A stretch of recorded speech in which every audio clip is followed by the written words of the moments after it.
ebyafaayo ebyo byenjogeddeko ebyaliwo mu Novemba, bannayuganda ddala bangi abaafiirwa abantu baabwe era bangi bakyali mu maziga. Beetaaga okumanya abatta abantu baabwe.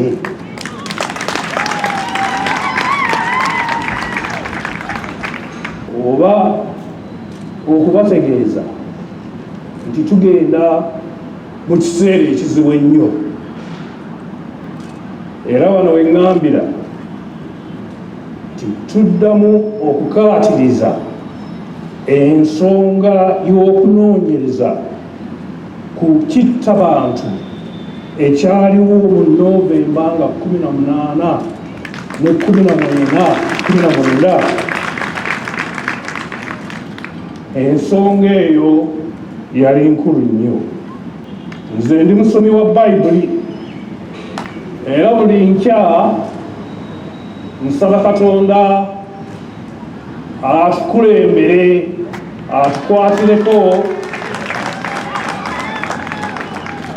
atulage ekkubo, kubanga ntandise okulaba ekiseera ekijja okuba nga kikalu.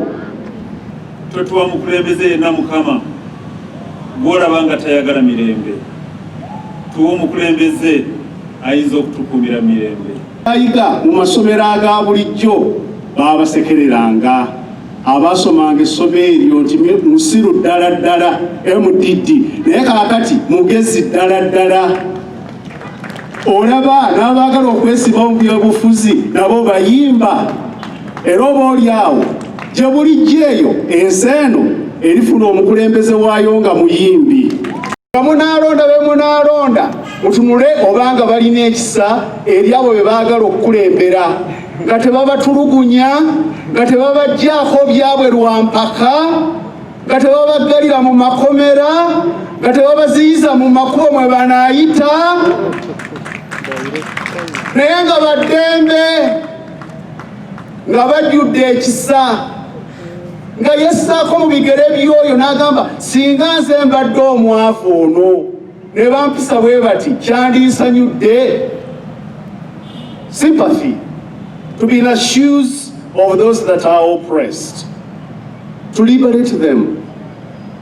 Twongere okumanya nti wakati mu mawulire amabi waliwo abaleeta amawulire amalungi. There is one child, Jesus Christ, was born on Christmas Day.